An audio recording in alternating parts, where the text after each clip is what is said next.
Hello, everybody, and welcome to this episode of The Modern Contractor, sponsored by One Click Contractor. We are so excited to have you here today on this episode. I have been waiting for this episode to happen because we're going to have a great conversation today. Today, I am clearly elated to be joined by Jacqueline Martin, who I'm going to tell you all about. But before I give you some bio info, hi, welcome, Thank join. you so much, Yeah, Jen. yeah, thank you for joining me this morning. And for those who don't know, she has had enormous patience and grace because technology was not my friend. So, thank you. Thank you again for that. Yeah, no worries. It happens to the best of us. Excited to be here. All right, so let's dive into it because, again, I know we're going to have such a great conversation, and I don't want to take up your whole day, just part of it. So I want to tell our listeners all about you, and then before I tell them all about you, when they connect with your bio and the convo we're having today, where can our listeners find you? Yeah. Probably one of the best places would be my newly launched website. You can find that at exp-ventures.com. So my business is Exponential Ventures. So exp-ventures.com. You can also find me on LinkedIn. And you can also search for the Remodelers Edge Academy, which is on Learn Worlds. And I'm sure we'll get into that a little bit today. Oh, we will. Okay. So perfect. Thank you. Because I don't want to save that way for the end. I want to make sure to hit that up front. So as you said, you are the founder of Exponential Ventures, where you partner with home service companies looking to drive real change, efficiency, and results within their sales organizations. Now, as I know it, you have over 13 years in the industry, starting as a sales rep, moving up through sales manager, head of sales, and you've really seen the business from every angle, right? As an operator inside the company, for companies like Thompson Creek and Omni Exterior Solutions, as a sales leader at Hover, and as a consultant working across organizations ranging from 5 million to over 350 million, including PE-backed portfolios. Now, I just want to call that out because anybody who's deep in home improvement, regardless of where you are in your journey, or even if you're just starting out and you're listening to this, the level of delivery from 5 million to even those next thresholds of, kind of 10, 15, and then over 25, and then we get over 50, and then, all the way up to over 350. There's such a plethora of challenges, growth pains, skill sets required, working with the team. I mean, that's a huge range. And it really gives you a rare perspective on what actually works at those different stages of growth. I can tell you from working with Jacqueline that you really embed with your clients to lead the work, not just advise on it, helping them rethink their go-to-market strategy, which is so critical. We're going to talk about that more today. Modernize their sales process, design the right operating rhythms, and implement technology with companies, I mean, like us. Exactly. Genuinely, though, I mean, what one look is magical, friends. We love one look and one click contractor for easy functioning. But implement the technologies that make life easier for the reps, the managers, and of course, deliver that exceptional customer experience. Again, I can tell you from personal experience, Jacqueline is very tech forward by nature and increasingly partners with technology companies serving the home services space that get it. And I can really advise on product design, direction, and training to ensure that the tools that are being used are actually built for this industry, the flows and the processes that get the work done. Yeah. Did I miss anything or butcher anything there? No, I think you nailed it, Jen. Okay, so I just want to give a really quick shout out that you are also the founder of the Remodelers Edge Academy, which is Yeah. a learning hub built to make great training accessible to reps, managers, and leaders at every stage of their careers.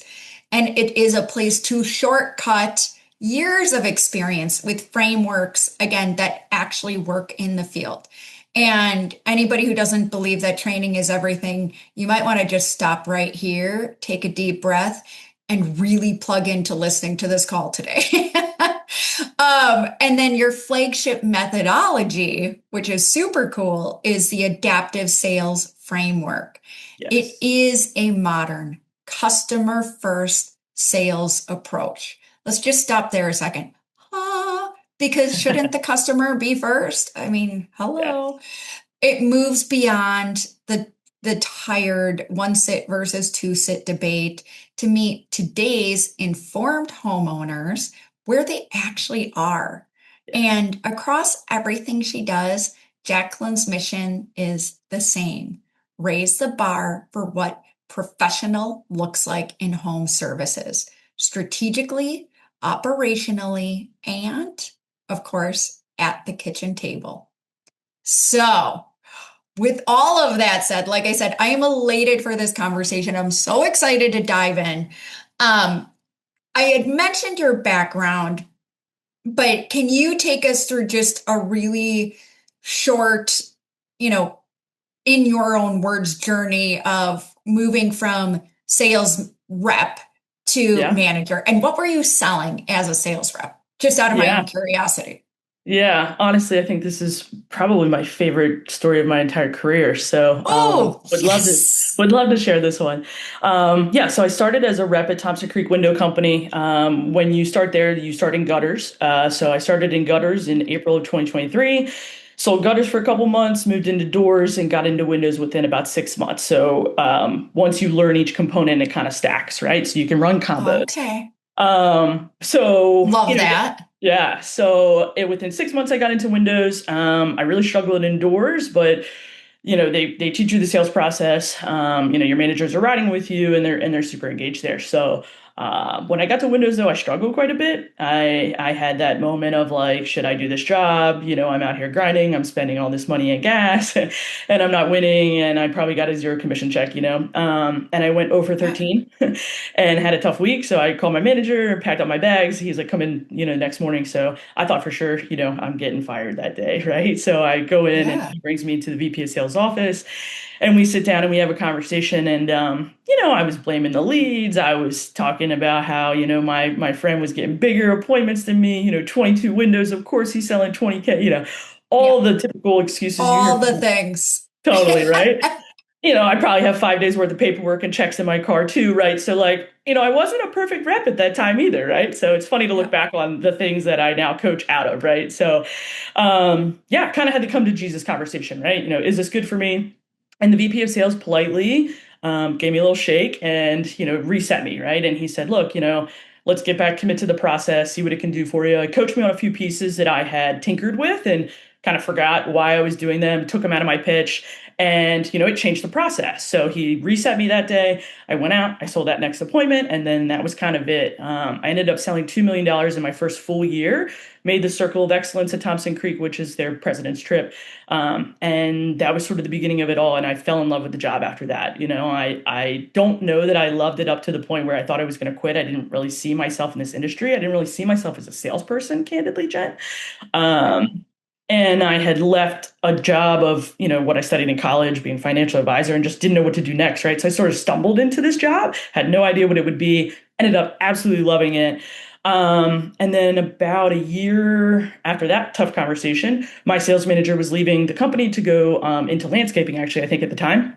And he was like, hey, I think you'd be a good replacement for me. And I was like, you're crazy. Like, I don't want to deal with those guys. Like, there was 12 people on our team, some prima donnas. There was people on the team that were 50, 60 years old and had been at that company for 10 plus years, selling $2, $3 million. I'm like, I don't know, can I deal with that or what that looks like? So, yeah, he basically threw my name in the hat. Honestly, I interviewed just to see what would happen. There was a number of candidates, and I think I was definitely like the least of anyone's thoughts that would end up in that seat.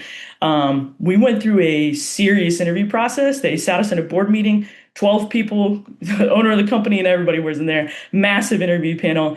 I came out of there feeling pretty good though. They asked me some interesting questions. And then within a couple of days, they told me that I got the job. So it was pretty disruptive to the organization. I don't think anybody thought that I would be the person that was picked. And honestly, I didn't either. So stepped into sales manager seat, ran that team of 12. We had a little experiment happening in Maryland. We grew that sales team 30% that next year in revenue in a territory that had been declining over time. So we did really focused marketing, really strong sales execution, changed a lot of things, and that team became one of the top performing teams. Then I became the general manager of sales at Thompson Creek. So I oversaw all of the outside sales team. At that time, we were doing about 50 million. Then we went through a significant change of process, people, products, pricing, warranties, sales tools, all kinds of tooling and technology. And then over 3 years, we went from 50 to just shy of 100 as head of sales. And so it was a hell of a ride. It's something that, I look back on with a lot of pride and, to think about how that team took what was built and they continue to do well today is just really, really something cool. So yeah, it was a blast. And a really quick rise from rep to running that part of the business for them. So yeah, that was how I got from rep to head of sales. Okay, I love it. And I have a couple, I'm an excessive note taker, so you probably saw me like writing things down, right? Yeah. So, couple things. I love that you mentioned the things that you coach out of now, right? Like that was a phrase that you used. And Yeah. I'm a firm believer in teaching from experiences or mistakes, right? Like Totally. that's a lot of just how I personally coach, of basically like, don't do what I did. Like Yeah. save yourself the headache and the pain and the anguish. But that I thought that was an interesting call out that you made. So I love that you said that in all humility and, yeah, I made those mistakes. I did those things. Totally. Um, and the other thing that you said there that was really interesting to me was that you said, I left some things out of the pitch, or I started tweaking and doing this different, and it changed the process. And you Yes. have these conversations way more than I do, but this happens all the time. And reps will be like, I don't know, it's not working. And then you go back through the recording or the ride along or whatever. And yes, there are things that change. And I say this with a big smile on my face because when Justin was in a sales role, he went through the same exact thing where you Yeah. start to tweak things and it might work for one or two homeowners, but then you're Totally. like kind of on a roll with it and it just becomes habit and it Yep. it, it throws you off entirely and you do have to kind of recalibrate and come back to baseline to Yep. to get the train back not only on the track but moving down the track. And I perceive this as way more common than people openly talk about because, as you said, in sales, whether we see ourselves as a salesperson or not, Yeah. there's feelings, and Yeah. in some cases, ego is bruised and hurt, and the doubt and the mindset it becomes such a big part of that, and so that recalibration is sometimes super critical and sometimes it works and sometimes it doesn't. So that just stood out to me.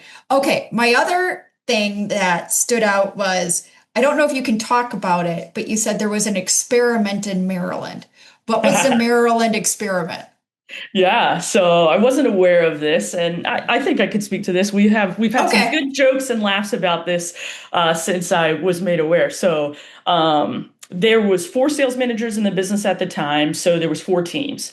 Okay. Um, Prior to me becoming a manager, the sales teams kind of went everywhere between DC, Maryland, Virginia. So you can imagine that's a lot of driving. As a rep, I drove almost 300 miles a day, right, every Yeah. day out there. So we were like, okay, how do we reduce the driving? Let's kind of, put the teams in certain regions.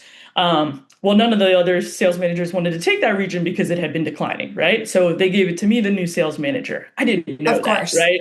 Because when you're a sales rep, you're kind of out there, you're doing your thing, you're looking at your numbers, you're waiting for your commission, you're seeing Yeah. yourselves, selling, right? You're not always dialed into what's happening in the business. Well, when you're a manager, you're forced to be, right? And so I just had Correct. no idea the detail behind the data, right? Because it just probably wasn't realistic that reps knew that stuff, right? And so when I got into the management seat and I saw, okay, these were the historicals, here's the goal, right? Everything was reasonable, but it was growth, that they hadn't had in a few years in just these certain zip codes.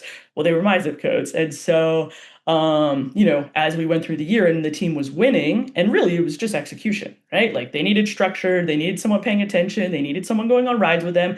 I wasn't doing anything magical because honestly, I didn't even really know how to be a manager yet.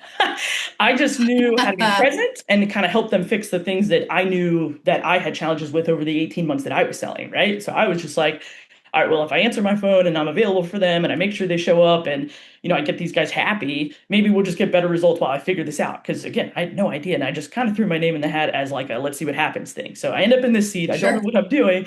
And we start winning. Well, about 6 months into the year, the other sales managers are like, this isn't fair. And then I find out from the owner, he's like, come down my office, let's chat. And so Rick Weiss, he's an amazing leader, pulled me into his office and he's like, hey, Jax, I don't know if you know this, but I think it's time I share with you, here's what's going on in this market, right? And here's where we were, and here's what you've done, and here's the results we're getting, and here's what that means for our business, right? And he walked me Hmm. through like how does taking a territory that went backwards 15% and growing at 30% really drive the overall growth of this business? And where are the other places we can find those growth opportunities, right? Because as much as he knew like that was a good territory, there just wasn't good execution. So we proved that if we could Sure. execute well and we can motivate and inspire this team, we can do that anywhere. And it doesn't really matter the economic conditions of that. When your team is dialed in, you can win anywhere. And I truly believe that because I lived it and we proved it, right? So it's hard for people to Yes. argue with me, oh, shingles were down last year. Guess what? That's not an excuse for me because it comes down to your team's execution. Can we motivate and inspire them? And so, yes, I did not know that this little incubation experiment was Uh, happening behind closed doors to see could we grow this market with someone who didn't have the same preconceived notions. And I think it kind of ties into what you were saying earlier, Jen, is like, mm, I didn't have the information to know that it was a bad market, right? So yep. I just came in thinking anything's possible because I had also sold there as a rep. And part of that was that I was successful in that market as a rep, moved, and I just didn't know all this, right? But all the data was behind closed doors that the managers had seen. So they had a belief that that was not as a great of a market as Northern Virginia, right? And they're thinking about Sure. that from like an income standpoint or whatever that looks like, right? The home Yep. values and all those good parts of what it looks like, right? But what I actually found is that if I position financing well, I can close somebody who maybe doesn't make $250,000 a year, but makes 125K and pays their bills on time, right? And so there became a totally different opportunity, and we had to change a little bit of the sales pitch and how do we position pricing and started to lead with low payments first. And so, we had to understand what was going on in the market, make those changes, and it was the same offering, right? We sold one window at the time. We only sold one premium window. There wasn't good, better, best, and it sold, right? That same $2,000 window sold everywhere. It was just how do we position it? And so, um, Yes. yes, so yeah, that was an interesting moment at Thompson Creek, and what wasn't fair was hilarious because they put me in that position, right? And it was just a belief Yeah. system difference. That was literally the difference between why that territory excelled and why it didn't prior to that. It was just the belief that it could. I like to call that head trash. That's Yes, my word for that. Who was running that before you probably had some head trash around that area. But you said something obviously near and dear to my heart. And I wanted to ask about that anyway. So this is a perfect segue of, the belief system, but the positioning of it. yes, And you mentioned financing again, near and dear to my heart. And not in home improvement, but I lived financing, making a very big difference in my customers' lives in a very blue collar, we don't make a lot of money area and helping them get what they wanted and needed because we made it affordable with payments. So going back to you and payments, do you feel like you were more comfortable talking Mm. about financing and payments and maybe asking some of those, uh, we call them path to affordability questions. Yeah. Justin and Joseph and our sales team talked a lot about the path to affordability with our partners. But because of your background and coming out of college with, the F word in Yeah. your career choice, Yeah. do you feel like that maybe made you more open to those conversations and helped in that? Or was it purely coincidental? Yeah, great question. And I'll be really honest with you on this, Jen. I think I was, look, Merrill Lynch has a phenomenal training platform. When you come in there, they put you through your PMD program. I was 21 years old, sitting in front of 60-year-olds with millions of dollars of money, asking them all kinds of things, divorces. I mean, you name it, right? So I was Uh-huh. not uncomfortable asking questions, but I will tell you, I was averse to the interest rates that we were putting in front of customers because as a Okay. financial advisor, if my client called me and said that this window company said it's a great idea for you to put this down and pay this deposit and spend 10% interest on windows, I would tell them, do not sign that contract. That's crazy. We'll find another way. Right. And so I was very comfortable in the finance conversation, very comfortable explaining the terms, the finance payments, the APRs, how those work, and all of that. And probably sounded like a banker, honestly, which I think is why I financed a high amount of deals. But I was using it wrong at first, right? So I was Mm. cannibalizing my cash deals with 12-month deferred deals where the company was paying, high dealer fees on things where the customer probably could have paid cash for, right? I wasn't upselling to get that delta with it, right? And leveraging it the right way. I barely sold any 9.99 financing. I sold like the 599 and the 12 month or the 18 month. That's what I sold. So Uh-huh. I was closing well, but I probably was costing the business probably more money than some people that maybe close a little bit less but didn't have the same dealer fees coming in. But I was lucky to be in a place where we didn't get charged for that as a rep, right? So what I think we did a great job of is like putting the rep in a position to make the offering that's good for the customer without a perverse compensation or margin adjustment on offering finance to a consumer because I truly believe that that is something that changes rep behavior and we shouldn't do that. So I was lucky to be in a place that didn't do that to me as a rep. And then I learned more of the mechanics of it as I got a little more mature in the role. And there's a story I want to tell you that changed my life. I want to hear it. Yeah. Yeah. So I Yes. was selling in Baltimore County. And I got to a house and look, like any rep, we judge, right? And I was definitely prejudging this appointment. I'm like, oh man, I've been in this neighborhood before. I haven't really had some success. I don't know how this is going to go. And it was only two windows, right? So like, you're a rep, you're having a bad week, and you get that lead, You've right? already driven all the way there, Exactly, taken right? time Again, like, out from good appointments. exactly, Yes. right? So I'm in my stinking thinking as a rep, Ah, pull up to the house, and the lady was awesome, right? She's super nice. We hit it off, great conversation. I walk in, the house smells like chocolate chip cookies. She's like, oh, honey, I'm going to pack you some of these. So really good conversation, right? And I just treated her like I treat everybody, right? And that was something I took a lot of pride in as a rep. It was like my goal, whether they buy from me or not, just great experience, means more to our brand, and like, let's just be a good representative of that. And that's how we were trained, right? Our job was to give a great yes. presentation. And the outcome of that is a sale. So walk into her house, do my thing. We get down to it, go through the pricing, show her the payment. She couldn't believe how affordable it was. And I did offer her the low payment financing because we were taught you have to lead with that. Now, whether I believed in it or not, I still did what I was told, right? So I led with it, but I would always find myself kind of like, I would offer it and then kind of like sell away from it, right? And so it wasn't comfortable. Mhm. But in this scenario, she was really attracted to that payment and she was like, oh my God, I can actually afford this. Like, man, I just thought it was going to be really expensive. It sounds really high quality, the warranty, right? Which means I did a good job pitching it, I guess.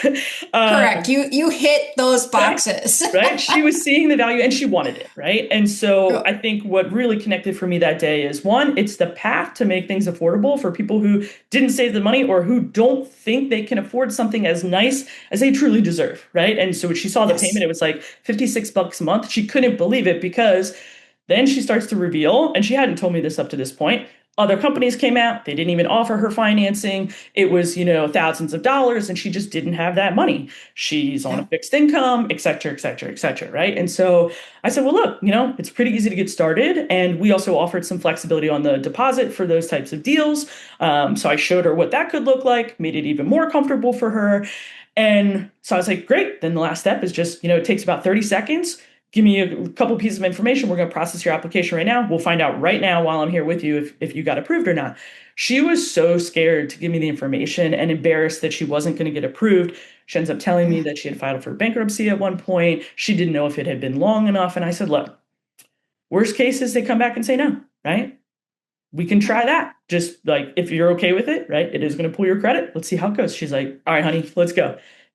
I will never forget this. That deal came back approved. She jumped out of the chair. She hugged me. She was so elated. Aw. And no one really took the time, right, to explain to her those options or even give her the chance to try to find a way that she could buy these windows.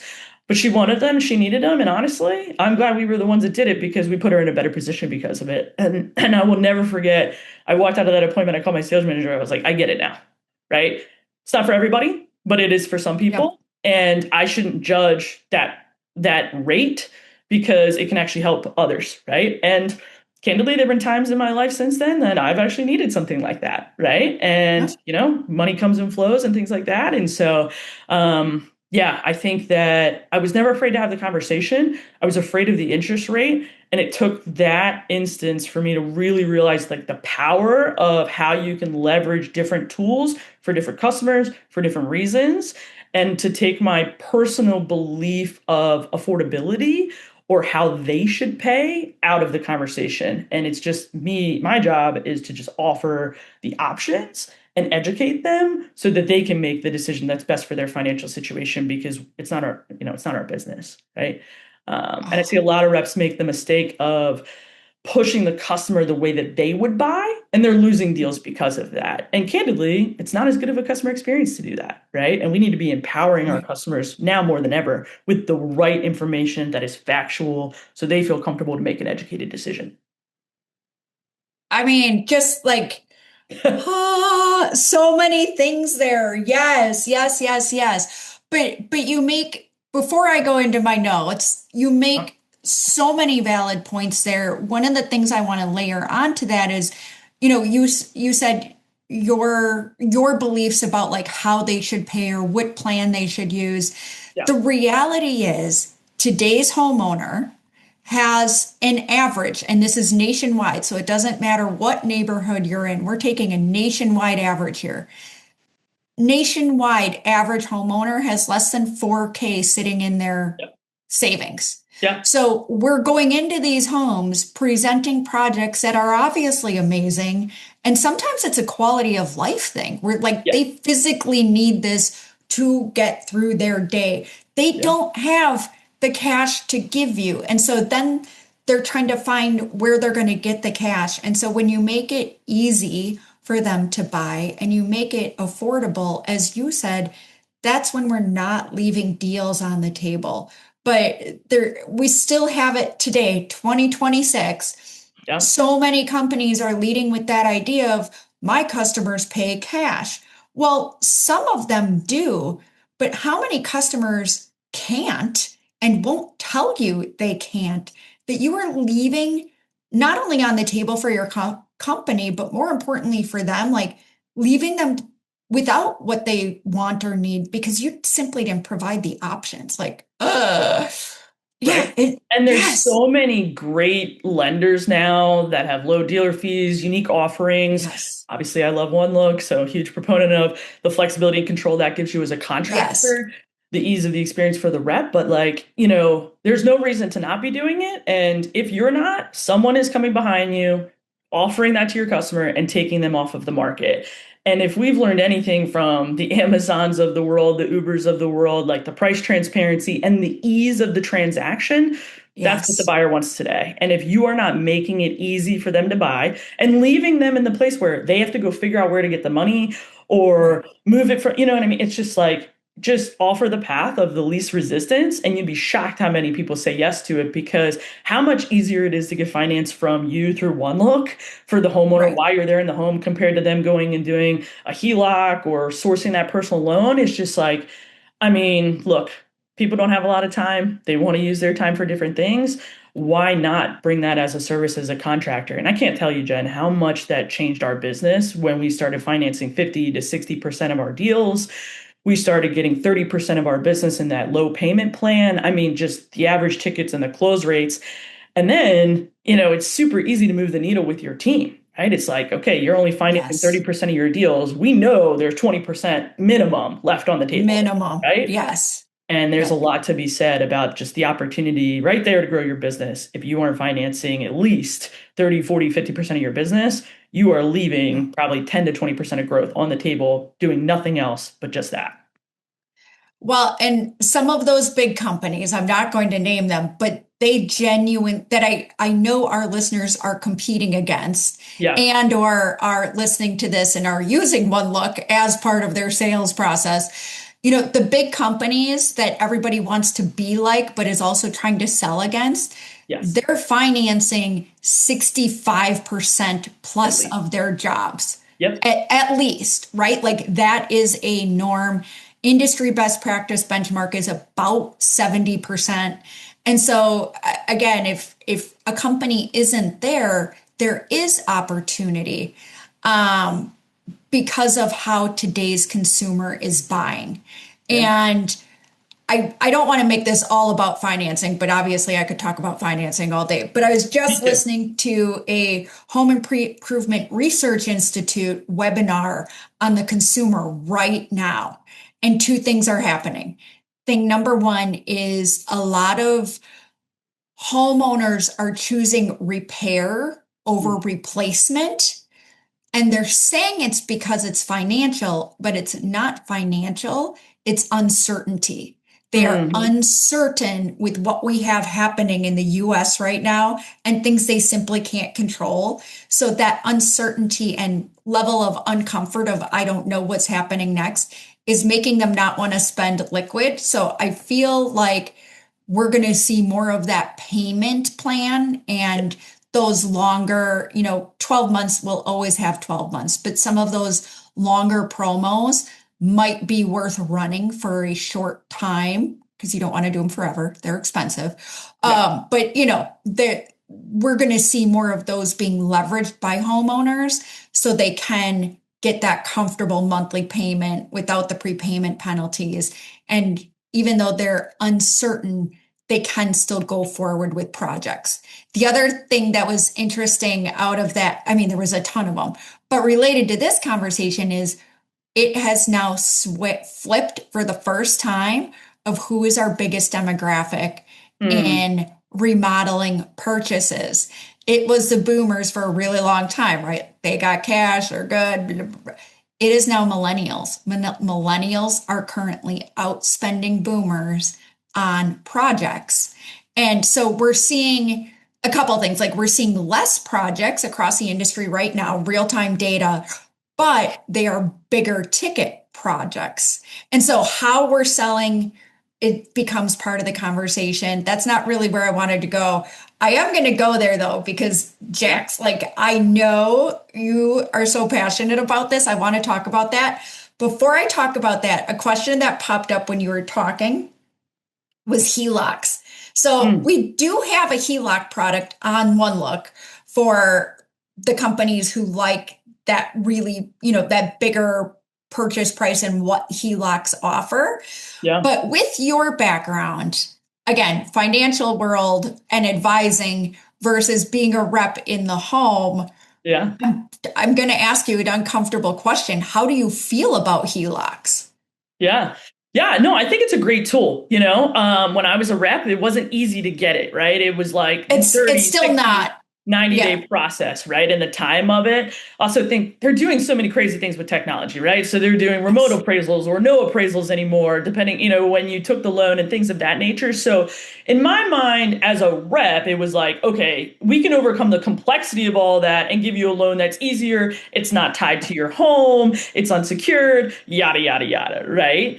Yes. I think, if I put my financial advisor hat back on, I think there are specific financial instruments that are right for different things. In the position I'm in Yes. now, I probably would take a home equity line of credit out. I've been thinking about doing that for a little kitchen renovation, A Um, hundred percent. right? And so it's like, how much equity do you have? Is the line of credit or the loan better for you? Do you understand the differences between those two? A lot of people don't even know that there is two different ones, And so I think it's really goes back to education. What's the goal? How much are we talking about? And what really is going to suit that homeowner? And I think something back to the training piece that I'm really passionate about, Jen, and you've kind of touched on it, is like I spend a lot of time educating people about the different tools, how you can use them, how they compare to each other, right? Like if you took my master class called Positioning Payments in the Home, we talk all about the modern consumer, how much money's in their bank account today, right? If you're offering $20,000 Yeah. projects, the average consumer literally doesn't have that in savings today.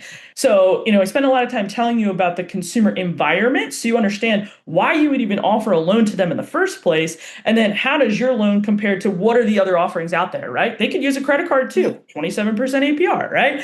So there's a lot of ways they can pay for these projects, including these lines of credit. And I think it's just really about educating the rep to have this type of discussion, right?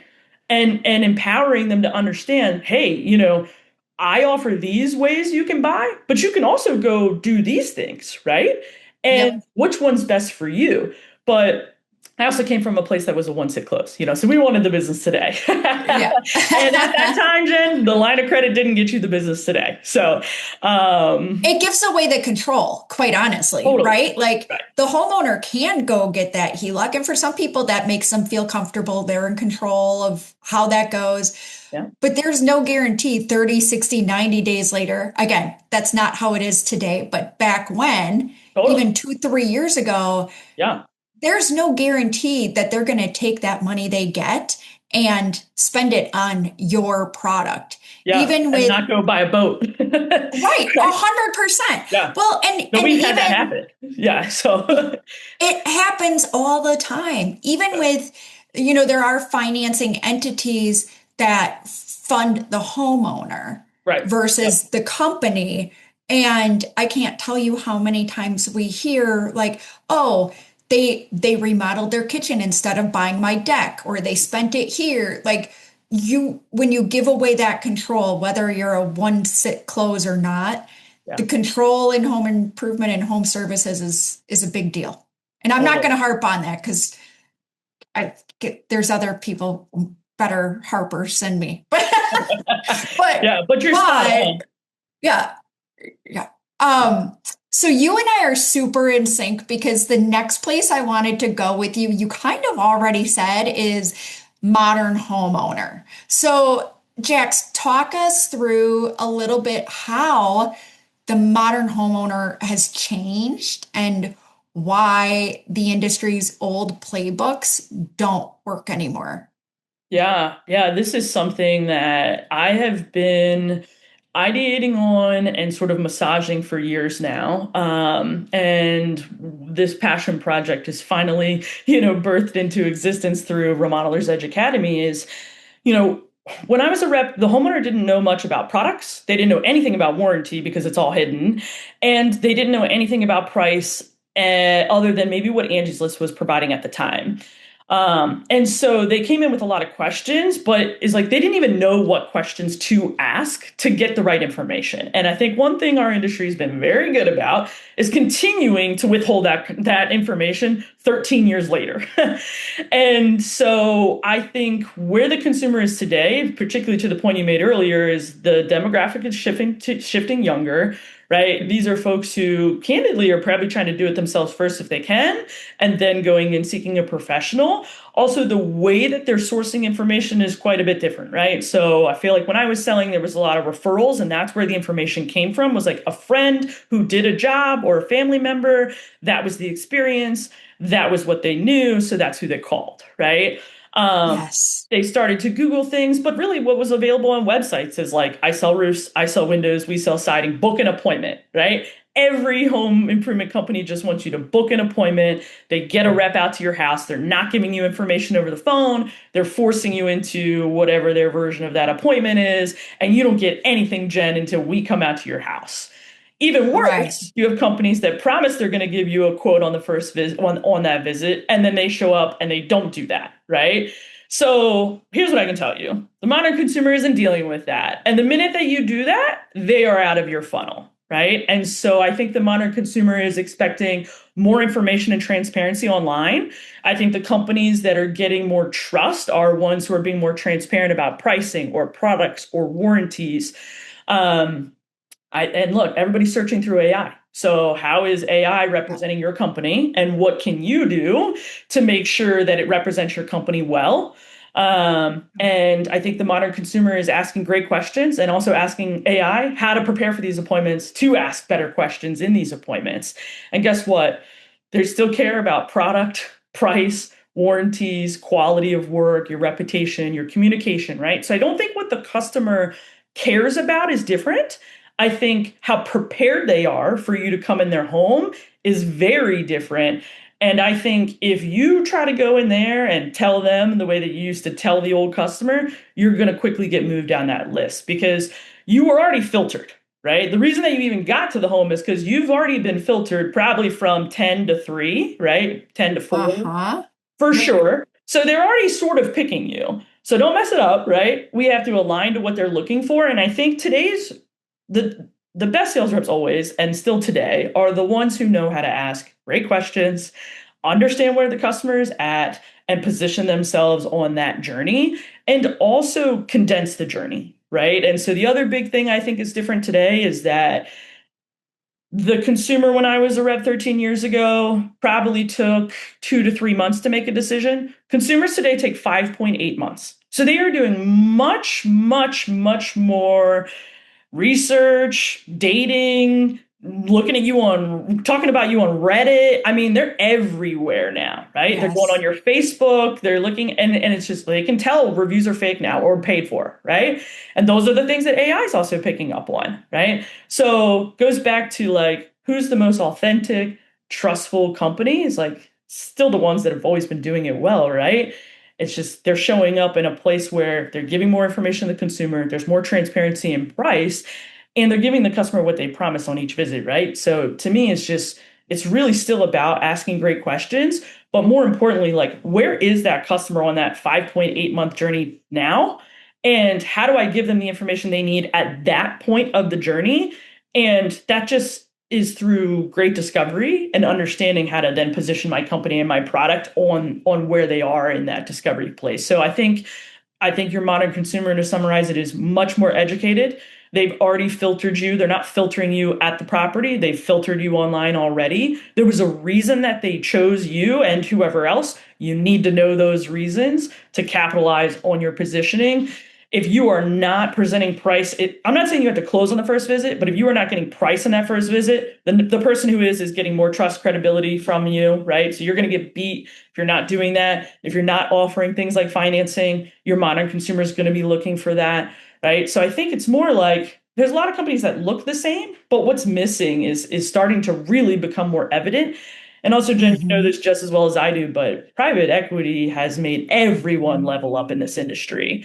And so even just the online presence and the way they're going to market is more sophisticated. The engines they're using to drive leads is more sophisticated. And the way that they nurture their leads through the funnel, the speed that they get to the customers at, like all of that matters. And that's what you're being compared to. And so Yes. not working to professionalize those things, if you're not focused on speed to lead, if you're not focused on a phenomenal training platform for your sales reps to know how to approach and ask good questions and run a process that gives the customer what they're looking for, those companies might not be here. And I hate to say it now, but maybe a year from now, right? In the economic Yeah, situation we're in today, maybe before COVID, those companies would have lasted through COVID.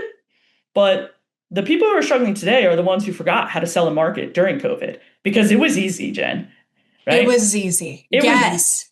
right? But they lost the muscles. And I think the modern consumer just got smarter over the last 6 years, right? And they're questioning everything, right?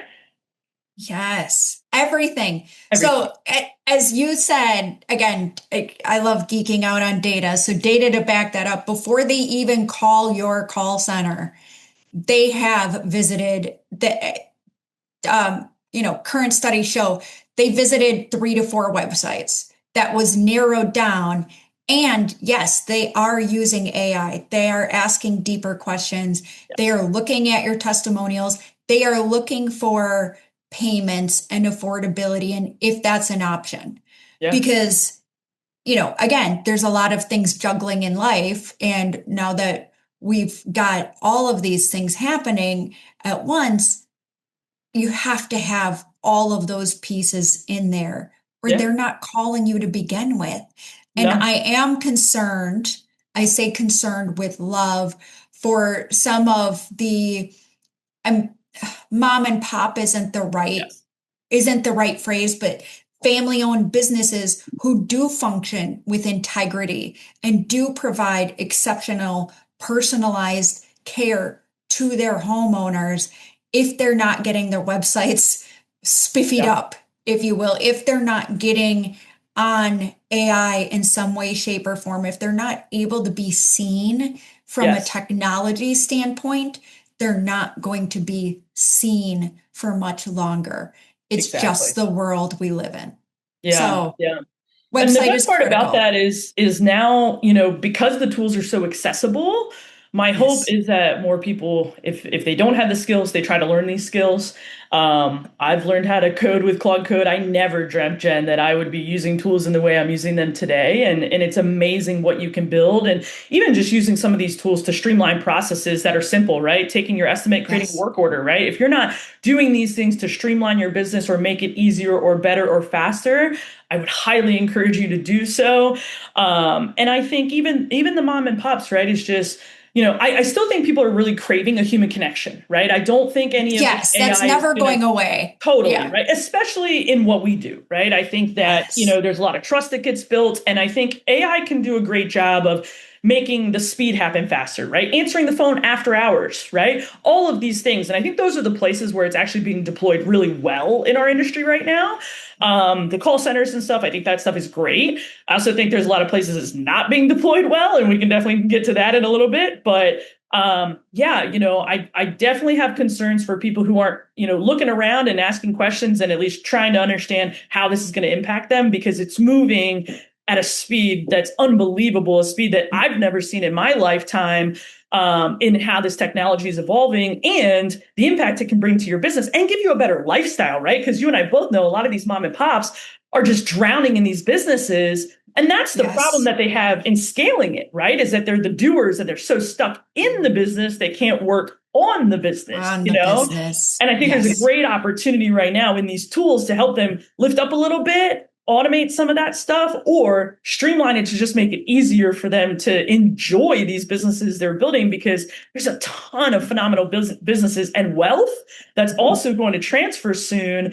And the people that want to acquire these businesses want some of these systems in place, right? They don't want to buy a Correct. company that's really just me running it every day, right? They want to buy a team and an operating system and something that can actually sustain and grow, right? And so if you're a mom and pop also not thinking about a transition of the business, whether to your family or some other avenue, there's so much opportunity there too. But you and I both know they're really looking for that systematized business, but there's never been a Yes. better time to figure that out. And those tools are only going to get, stronger, faster at a better rate. But if you're not paying attention to them at all now, I think you Yeah. got 12 months or less.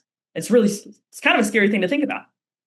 It is scary to think about. And you're absolutely right. Like so many times instead of owning the business, it's easy to get caught in the weeds and Yeah. then the business owns you And people kind of forget to think about what is my exit plan because they're again in the weeds doing the thing. And so um, I hope everybody uses the tools to their best advantage. And as this whole conversation has been, you kind of started answering my next question, but I want you to elaborate on it a little bit of, AI is everywhere in home services, remodeling, all of it. It is the hot topic at every single show on every single stage right now. I don't think that's going away anytime soon. And there are positive impacts it can make. So you mentioned a couple areas where it can really be a game changer. Where do you think it's a trap or overhyped? Yeah, good question. I think in general, a lot of people, look, it's a buzzword, right? It's so Agentic buzzy. workflows, right? AI native. I mean, you're hearing it everywhere in all kinds of variations, and you literally can't go anywhere without hearing it in some context. I think in home improvement, what's happening is there's always this like shiny new toy, right? I don't always think the business owners know the problem in their business that they're looking to solve with technology. Okay. And I think Ooh. AI is making that even more exacerbated because everyone is trying to put it into their platform in different ways. I mean, shoot, you have a Chipotle chatbot, right? Why do I need that? I really don't know yet, but so it's everywhere. And I I did think not know that existed. Like, is it going to help me build my burrito? I don't it get will. it. Yeah. Also, they haven't figured out how to Okay. lock it down, so you can code with it currently, which is a whole nother animal, right? And so this is the piece, right? It's like it's being deployed a little too early before we know how to actually deploy it or control it, right? In general. And I think in-home services, you know, because there's a lot of disconnected technology, right? A lot of point solutions. There's not really anything fully end to end that solves the entire workflow. And even the tools that do it still lack some things, right?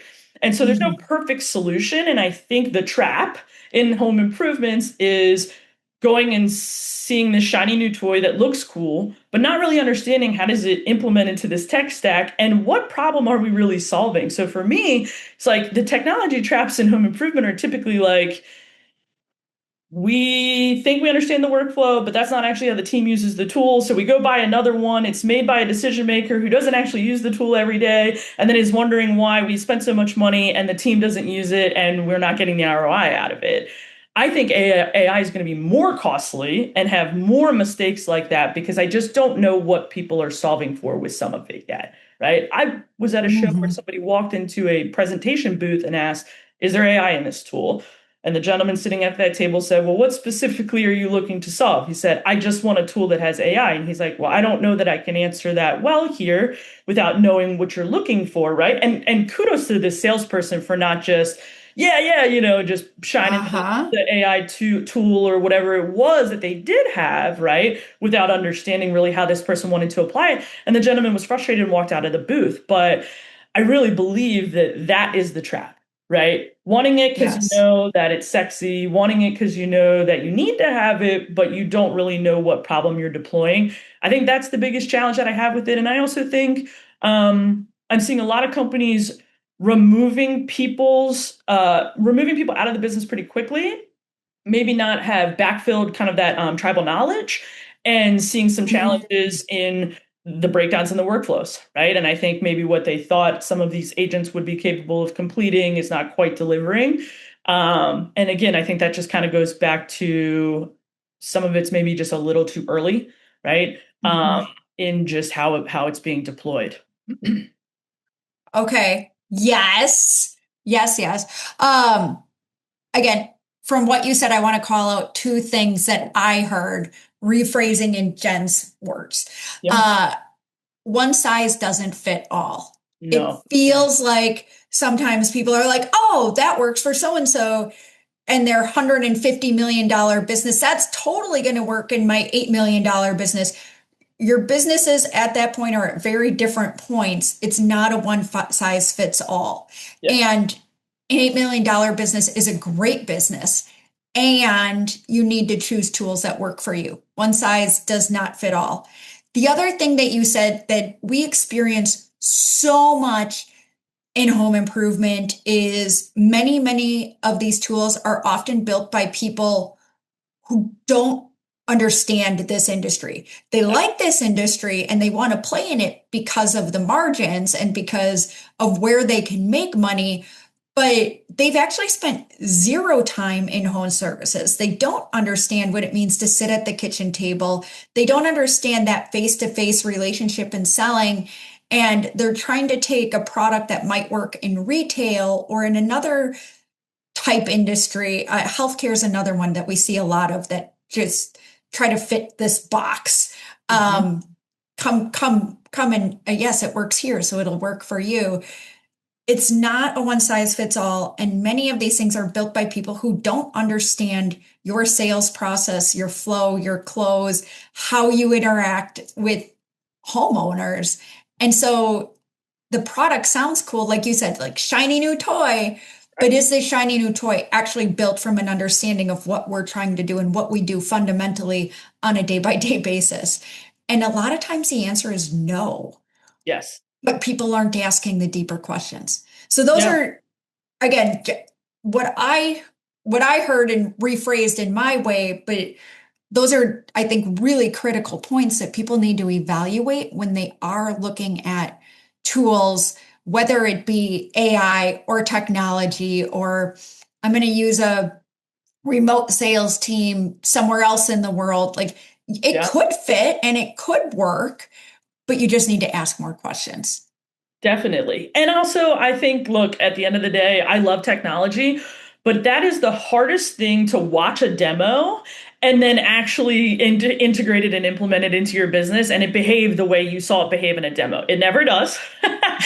And that's what makes it really challenging. And I think that the other piece is that there's a lot. I know the intention from leadership is usually good, right? I've never met with a business leader that was like, hey, I want to buy a ton of technology, overcomplicate my processes, mess up my team, and provide a terrible customer experience from it. No, that's not the intention. The intention is, let's get a better customer experience. We think we'll be able to do this faster, or we think we'll be able to make this person's job Yes. easier, right? So the intention's always good, but it all comes down to the actual build, the integration, and the implementation of that, and the change management of it too. Because it's like there's a lot of different things. You could have the right tool, the wrong build, and the wrong implementation, right? You could pick the wrong Right. tool but have the right build, and so there's a lot that can happen. And I think everyone's intention is for it to streamline the business. I can't tell you how many times it does the opposite that I've seen. And then it's like, okay, we're taking tools out. And a lot of times we go back to just what they had, right? Because it actually had more features than they were using. They just started to buy the bolt on stuff and then, it just got away from them, right? And Yeah. so Yeah. to me, less is more. And getting your team to stay in one place, right, versus a lot of different places, like as much Yes. consolidation and maximizing your tools. And when I go into a business and we're talking about technology, the first question I ask is like, what do you have and how do you use it today? Before we talk about you buying anything else, we need to understand what exists today and are you even maximizing what you're paying for today? And if you're not, how can we really do that first before we talk about bringing anything else into this ecosystem of technology? And I think that, look, I get excited about technology. I've made the Yep. mistakes of buying the shiny objects for sure. But now I've had to deal with a lot of implementation, a Salesforce build out, all kinds of things. And yeah, less is more, Uh-huh. pieces. And at the end of the day, if your team doesn't adopt it, doesn't matter what technology you have, right? So, You have absolutely taken the words out of my mouth. That was going to be the one thing I said is I'm pretty sure you and I can both agree that regardless of what you have, it has to have implementation. It has to have buy-in yes, throughout the entire org because again, an owner making a decision that doesn't align with what the team is doing on a day-to-day basis isn't going to be helpful.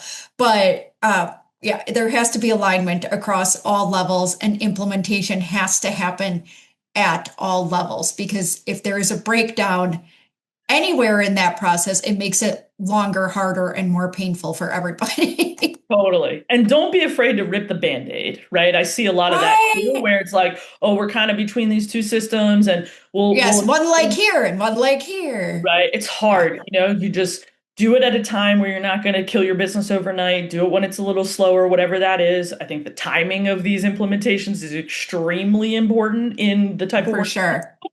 And so, yeah, some of it's just breakdown because the team's too busy to consume another tool, right? So Right. you have to be really aware of your team's operating rhythm, the culture of your business, their ability to consume the change, your manager's ability to actually execute the change and hold the team accountable to that. I mean, there's so much that goes with technology. And if we think about AI, like we're all still even learning what it means and what it does and what it's capable of, right? So, Yeah. there's so much there. It's like technology is one piece, then you have this most complex technology we've ever seen and we still don't understand. I think we need to be really mindful and start with something. If we want to start with AI, like to me, the after hours call center, no brainer, right? Yes. You can service your Easy. customers all night, weekends, whatever that is, right? To me, that's low hanging fruit. It makes a ton of sense. It's low, high impact, low risk, right? If it were me, those are the places I'd be looking to implement AI in my business, test it, get really, really good at it, because there's also this public skepticism of AI and a lot of pushback, right? So you may have people in your organization who don't want it and will actively work against it because they're worried it's working them out of a job, right? So do it in the places where nobody's losing a job, right? No one's answering your phone at 9 o'clock at Right. night anyway, right? And I think those are the places where you can build trust with your consumers. You can build trust with your team. Your team can see a positive impact of that. And hopefully your business does better for it, right? And do those things slowly, right? Test them.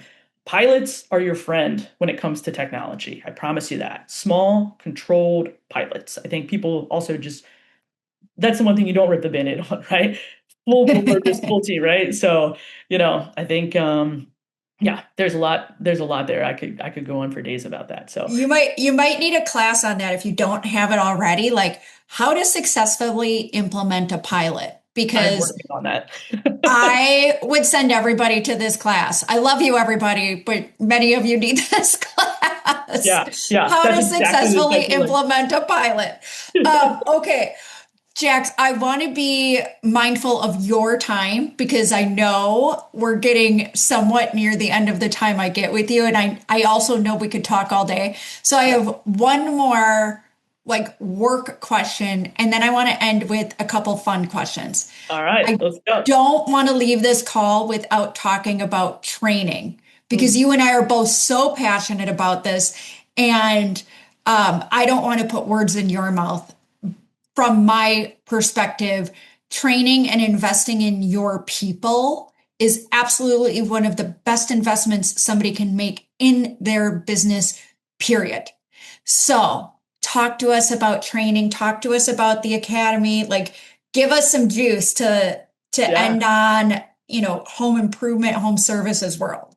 Yeah, cool. Yeah, thank you for giving me the space for this. So, yes, like you said, I'm super passionate about this. And I think about the training that I didn't get, even though Thompson Creek was pretty structured then, it still could have been better, right? And so it was very Sure. compacted. It was like 3 days. You're in the classroom, you're learning the process, the product, everything.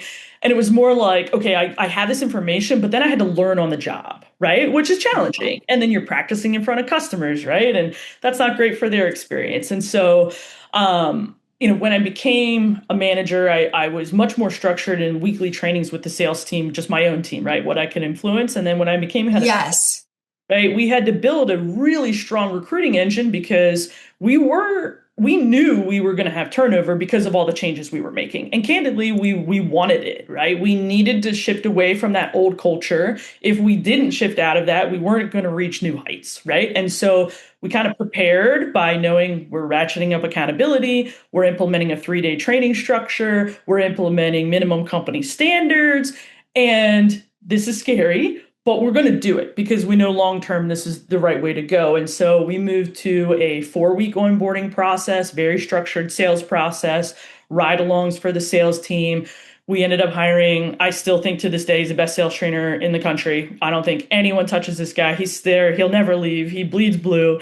But the way that he was a rep, he was the best closer we had.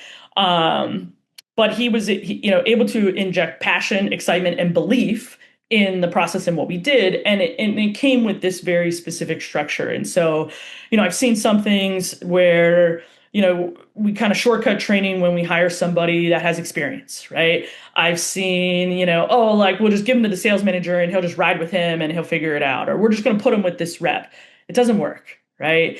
And those people either burn out and leave your company within whatever period of time you allow them to flounder through, right? Or eventually they figure it out, but it took a lot longer time for them to get where they could have gone had you given them the game. And so what Remodelers Edge Academy is about is I'm giving everybody the game, right? Everything I've learned over 13 years, what worked for me, what worked for other people, the best reps I've ever seen. This is really a compilation of all of the processes I've learned, and I've been trained by all kinds, right? I've done Sandler, I've done gap selling, I've done the medic sales process, I've done Challenger, I've done Spin, I've done Yoho, so I've seen a lot of different processes. And at the end of the day, Jen, they all kind of have similar principles, right? You have an entry, you take control of the appointment, you do a discovery. In our industry, you're collecting some measurements to generate your pricing, you're talking about your company, you're positioning your product, and you're trying to close a deal, right? So it follows those same phases. But I've spent a lot more time, instead of putting a scripted process in front of you, explaining why I'm asking you to do it this way, why I think it works, the common challenges you're going to run into if you misapply it. But most importantly, it's preparing you for the modern consumer. So you're going to talk to them in a way that they want to receive this information. You're going to be an educator, and your goal is just to make sure that they have all the information they need to make a good decision. And so this adaptive sales framework, even though I grew up in a one-stick closed business and I prefer to lean that way, to me, this is about getting the price out, being efficient in a visit, and making a really solid connection with this homeowner to understand where are they in this journey? How can I help you? What information do you need to make a decision, Jen, that makes you feel comfortable in this journey? And I hope I've earned your business by being honest, right? And so this is about selling with integrity. This is about making a difference for your homeowners, making a difference for yourself, and building a career in an industry where you can come from anywhere and do this, right? And in fact, some of the best people I've seen in this industry, right out of high school, worked in a restaurant, like didn't go to college, candidly, or didn't work in another company. In fact, I prefer to not hire somebody who works somewhere else because sometimes it's very hard to change those beliefs. So Bad habits are hard to break. bad habits are hard, right? And depending Yeah. where you work, they tell you certain things about different products, then it's hard to believe in those products. And so Remodeler's Edge is really about meeting people where they are. It's designed to, if you're a rep and your company isn't investing in you, you can go self-learn and invest in yourself and have access to what I hope people feel is some of the best training they get in the industry. You can also, reach Remodeler's Edge through your company if your company's willing to invest. We sell bulk seats. We also do customization of sales process to kind of take that existing framework, but tell your company a story the right way, position your products the right way, differentiate you from your competitors in your market. But to me, it was really about accessible, great training content that you can come on and self-learn, or you can work through more of a consulting engagement. But I kind of want to flip consulting on its head. In our industry, I think what I've experienced is a lot of people just sort of sit on these contracts for years and years and years. And that's great. And I know that they're providing value, right? Or these contractors wouldn't continue to do those things. But my goal is to really empower you and your leadership team to learn these things so that you continue to operate that system and you don't need me anymore, right? And if I do my job really well, the best outcome is I left your team better than I found it. It's able to self-sustain when I leave, and you continue to not only get good results, but you're building on that framework and that foundation that my team implemented with you. And so Remodeler's Edge is growing more content each day. There'll be a sales manager course live, I'm hoping by mid-July. It's a year-long course, but it will teach you how to be the best sales manager possible in this industry with all kinds of good stuff. The Adaptive Sales Framework is live today. You can go on there today and self-learn that course, or you can reach out to me directly and we can work out something for a larger group of people. And then I have positioning payments masterclasses live today. So it's all about financing, teaches you about the consumer. There's a lot of really good talk tracks and scoping for how do you present price, and depending on the plans you're looking at. There's also some really cool skill builders in there to help you understand how financing can make you more money. And so I hope you guys enjoy it. And we're going to continue to add master classes. Will be deep dive, very focused topics on specific things that kind of relate to the sales process or the sales management roles in the industry. So yeah, it's my baby, and I'm super happy that it's live. And I appreciate you guys giving me the space to talk about it today. And yeah, I'm excited for everybody to see it. Oh my gosh, I love it, love it, love it. And some of those calculators of like, hey, here's you hit 10 appointments this week. This is what you're doing now. Here, you hit 10 appointments this week. I mean, getting those simple numbers in front of eyeballs for the people who like this is literally how we live, right? This is how we pay our bills. If we go on vacation this year, are my kids eating ramen or are they eating steak? I don't know. Like lived it, breathed it. It's so critical. So I love that you have the entire academy, particularly geek out on the the payments piece. And I'm sure it's amazing. And if you need more facts, hit me because I got Definitely. facts. Yeah. I was like, you got some good stats I might want to work in there. I have got stats all day. We probably need a whole call on that. But it's everything's connected to everything else, right? So I want to acknowledge something that I heard as you were talking before I give you the couple rando questions. And I want to acknowledge this because you are one of the people that I'm genuinely elated to be on, spend time with, period, that we get to have a conversation and record it is super exciting. But I want to call out that you always lead with integrity. The person you're seeing on screen right now is always the person you will get. And that's one of the things that I respect and appreciate about you so much. So, Jax, here's some of the words that I heard as you were talking about what you've just built and your baby that you've put this time and love into. I heard passion, excitement, belief, be an educator, integrity, meeting people where they are, accessible, empower, and self sustain. That is powerful AF. Like, Thank you. thank you for building this and thank you for sharing it. So, Yeah. are you ready for a couple rando, quick, all about you questions? I am. I can't wait to know what these Okay. questions are. All right. I love to end the modern contractor this way. Okay. If we opened your Spotify or any whatever you listen to things on, and Okay. if we opened up your history right now, what would surprise us? Mm. If you That's a open fun my one, Spotify, isn't it? that is a good one. You'll see a Yeah. lot of podcasts about AI. I don't know if that is surprising or not. Okay. Probably my playlist would be surprising. I listen to Yeah. a lot of like Peruvian, fluty, jungle spiritual music. Okay. This is very different than what anyone who knew me when I was a sales rep would know me as. As I was like solely a rap EDM person. But yeah, that would probably be the most surprising thing in my Spotify. Maybe the titles of the playlist as well, but we'll leave that to the imagination. Okay, that'll be a different conversation when we're not recorded. And it Yeah, may require beverages. I don't know. Okay. maybe. Okay. What is one guilty pleasure you are not guilty about? Hmm. Uh, Not guilty about. Probably cooking. I'm a pretty good cook, so I go pretty extravagant on a Thursday night. I'll make something real fancy. So yeah, no shame in my cooking game. Okay. Oh, I love that. Okay. And you know what? I'm gonna stick with the cooking a second. So you've had a really stinky day because it happens to all of us. What is one of your comfort food goes to? And Mm, and because you love cooking, do you like whatever this dish is prepared by a specific person or place, or do you like to cook it yourself as part of the therapy of letting it go? yeah. Oh, great question. It depends how bad. Okay. Like I'm saying like Mach 10 bad, where you may Ooh. or may not even want to talk to people at this moment. Yeah.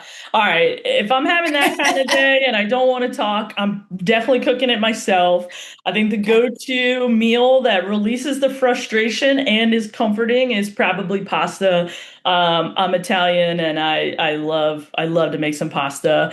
And I run a little Instagram cooking channel. So You do? I Will you do. text it to me? Will you tell Yes. us? Yes. And will you text it to me so Yes. I can follow? Yes, Okay. it is code.red.cuisine. So code red cuisine. Okay. This is an ode to my grandma, rest her soul. But yeah, my go-to meal would probably be pasta. I'm very good at homemade noodles. So I would probably make some noodles first, roll that out, get my stress out by the kneading for a little while. It takes about 15 to 20 minutes to Yeah. get the dough ready. While that rests, I would make my sauce. Sauce on a frustrating day might be, I don't know, like a vodka sauce maybe probably sounds good, and probably like a chicken cutlet with it or something like that. That would be comforting to me. Yeah. Okay. That sounds amazing, by the way. Yeah. And we have this is not part of your question, but we have an Italian friend who's an amazing cook. And he swears by, is it marzipan tomatoes? Like there's a specific San tomato you need. Marzano. Yeah. That's the one. Oh Yes. yeah. Is that the one? Like, Yeah, because it's like meaty and it's not as watery as the other tomatoes. okay. And I think it has more like nutrients and less acid. So yes. Okay. All Yeah, right. I'm definitely. just checking that I've Yeah. got my tomato game right. Yes, but Uh, if you ever feel like it's too tomatoey, just put a carrot in there. Whole carrot, it sucks the acid out of it, and then just toss the carrot. Yeah, wild. Yeah, like wild. a super bonus. What a great Yeah, way to end this to yeah. end Got this plenty of episode. tips. So